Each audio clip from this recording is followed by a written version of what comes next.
સાહેબ અમારું ઘર એટલે એક પ્રયોગશાળા છે. મારા ફેમિલીના બધા મેમ્બરો જુદા જુદા અખતરાઓ કર્યા જ કરતા હોય છે. હમણાં મારા બાપુજીએ લોકોની બેન પરણાવવાનું શરૂ કર્યું છે. કાંઈ ભલતું નહીં સમજતા, એટલે એક હરતો ફરતો ઘર બેઠા મેરેજ બ્યુરો શરૂ કર્યો છે. એમના મોબાઈલમાં જેટલા સગાવાલાના નંબર હતા ને બધાને SMS ઠોકી દીધા છે. તમારી દીકરી બેનને પરણાવી હોય તો મારો સંપર્ક કરજો. બસ આ મેસેજ મળ્યો એટલી જ વાત, લોકોના ધાડે ધાડા નવરાઓ વાંડાઓની લાઈન લાગી છે ભાઈ મારા ઘરે. અરે મેરેજ બ્યુરો ઘરમાં ચાલુ કરવો એટલે જેટલા આવે એને પાછા બાપુજી ચા પાણી નાસ્તા કરાવે. રોજની 15 થેલી દૂધ વપરાય છે, ચા ખાંડ બીજા જુદા.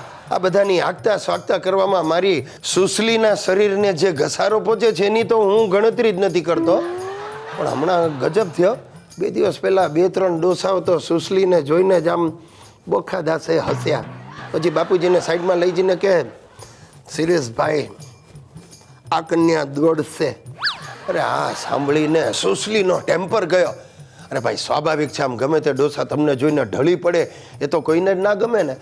મેં એને જેમ તેમ શાંત પાડી. અને મારું નસીબ જુઓ, જરાય સરખી દેખાવડી છોકરી તો અમારા ઘરમાં પગ જ નથી મૂકતી.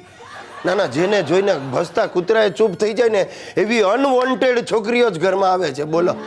અને કોક એકાદી સારી છોકરી આવી હોય તો મારા દાદાજી બાપુજી ને હિતિયો એટલી વાતો કરે કે એને બિચારીને જડ જવા જ ન દે. હવે આ બધું ચાલે છે. એમાં 2 દિવસ પહેલાં એક આમ સુક લકડી જેવી 22-23 વર્ષની છોકરીએ બેલ વગાડી ને બાપુજીએ બારણું ખોલ્યું. ઓહ વેલકમ મિસ વેલકમ. હવે સુક લકડીએ છે ને પોતાના મોઢા કરતાં મોટા ગોગલ્સ આંખ પર ચડાવ્યા હતા. એને બેસાડી. બાપુજી કે મિસ ચશ્મા ઉતારો. એટલે પેલી આમ ડોકું હલાવ્યું. નો. પણ બાપુજી કે જો મેડમ આમ મોઢું દેખાય તો પછી નક્કી કરીએ મુહૂર્તિઓ. એટલે પેલી આમ ચશ્મા નીચે ઉતાર્યા અને એની આંખો જોવા જેવી લાલ ગુમ. હાલીને કન્જંક્ટિવાઇટિસ થયો હતો. ને બાપુજી આમ કરીને જોવા ગયા તે ઉડીને એને ચોટ્યો. તે બીજા દિવસે એમની આંખો આમ સૂજીને દડા જેવી થઈ. ને જોત જોતામાં તો દાદાજી હિતિયો ને મારી સુસલીએ ભરખાઈ ગયા. બધાને ઘરમાં કન્જંક્ટિવાઇટિસ. ત્યાં મારે દોડ જઈ ને 5 ગોગલ્સ લેવા પડ્યા.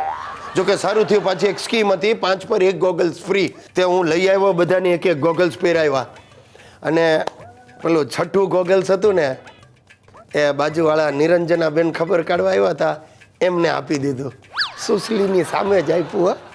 કારણ કે એને તો કન્જંક્ટિવાઇટિસ તે એને ગોગલ્સ ચડાવ્યા તેને ખબર ન પડી. એટલે મૂળે કન્જંક્ટિવાઇટિસનો ફાયદો આટલો થયો કે નિરંજનાબેન રાજી થયા. મને કે થેન્ક્સ. હવે શું છે, આ બધા ગોગલ્સ આ કન્જંક્ટિવાઇટિસ પતી ગયો ને એટલે જંતુ રહિત દવાથી ધોઈ સાફ કરીને ગોઠવી રાખ્યા છે. એકાદ ઘરાક શોધું છું, અડધી કિંમતે વેચી દઈશ. અને મૂળે કન્જંક્ટિવાઇટિસનો બીજો ફાયદો શું થયો, મેરેજ બ્યુરો બંધ થઈ ગયો. મેં જ ગામમાં વાત ફેલાવી કે અહીંયા જે છોકરા છોકરી શોધવા આવે છે ને એની આંખો સૂજીને દડા જેવી થઈ જાય છે. ત્યારથી આવવાનું બંધ થઈ ગયું. દોસ્તો, મારા દાદાજી હરીશચંદ્રે ઘરમાં ઊંટ વૈદાનો ધંધો શરૂ કર્યો છે.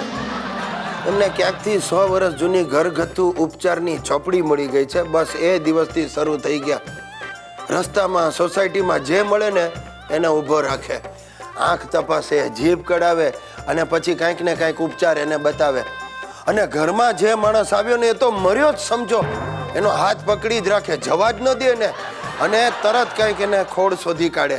એની ઉપચાર તરીકે કંઈક લાલ પીળી ગોળીઓ એના મોઢામાં મૂકીને જ પછી એને છોડે.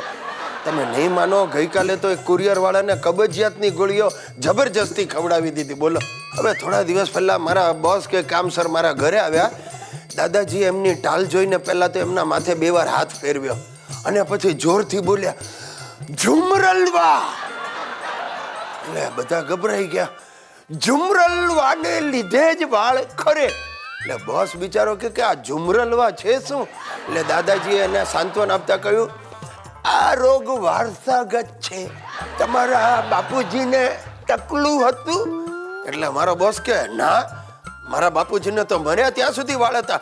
અચ્છા વાંધો નહીં, તમારા દાદાજી ટકલું હતા? બોસ કે ભાઈ મેં એમને જોયા જ ને. ડોન્ટ વરી, આનો ઈલાજ મારી પાસે છે. ઝીંગબરાવડી અને રાઘવટીનું મિશ્રણ બનાવીને મધ સાથે 2 વાર ચાટો. વાળ આપોઆપ ઉગી જશે. અરે સાહેબ, હવે જંગલી નામો સાંભળીને બોસનો તો શ્વાસ રૂંધાઈ ગયો. હજી કઈ બોલે પહેલા જ દાદાજીએ એનું મોઢું આમ પકડ્યું અને 2 પડીકીઓ મોઢામાં ખોસી દીધી. સાહેબ, બોસના ડોળા ચકળ વકળ થવા લાગ્યા. મને થયું બોસ ગયા, કાલે રજા. પણ અડધી સિરિયલ જેમ પાછી ચાલુ થાય એમ બોસ ઊભા થયા. મારો હાથ પકડીને મને સાઈડમાં લઈ જઈને કે મિસ્ટર ગિરીશ, કઈ જાતના દાદા રાખો છો?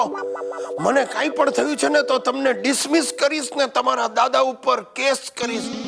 અરે મેં હાથ જોડ્યા, એમને કેટલો કરગર્યો, શાંત પાડીને અહીંયાથી રવાના કર્યા અને દાદાજીને વોર્નિંગ આપી, ખબરદાર કોઈ માણસને હેરાન કર્યો છે તો ત્યારથી દાદાજી સ્ત્રીઓ તરફ વળ્યા છે. એટલે કે સ્ત્રીઓના ઉપચાર તરફ વળ્યા છે. બહેનોને જોઈને દોડે છે. કરચલી દૂર કરવાની દવા, વાળ વધારવાની દવા, ગોરા થવાની દવા, પરાણ એ બજાડે છે. અરે 2-4 બહેનોને તો દવાના રિએક્શન આવી ગયા છે. તો પણ દાદાજી તો એમને સાંત્વન આપતા એમ કે જરાય ફિકર નહીં કરતા. શું છે આ દવા, શરૂઆતમાં ગરમ પડે પણ પાછળથી ખૂબ રાહત આપશે. અરે સાહેબ, સોસાયટીના માણસ હવે દાદાજીને જોઈને ભડકે છે. સોસાયટીમાં અમારા દુશ્મનો વધ્યા છે. અરે દાદાજી બહાર નીકળે ને ભૂત જોયું એમ લોકો ભડકીને ભાગે છે.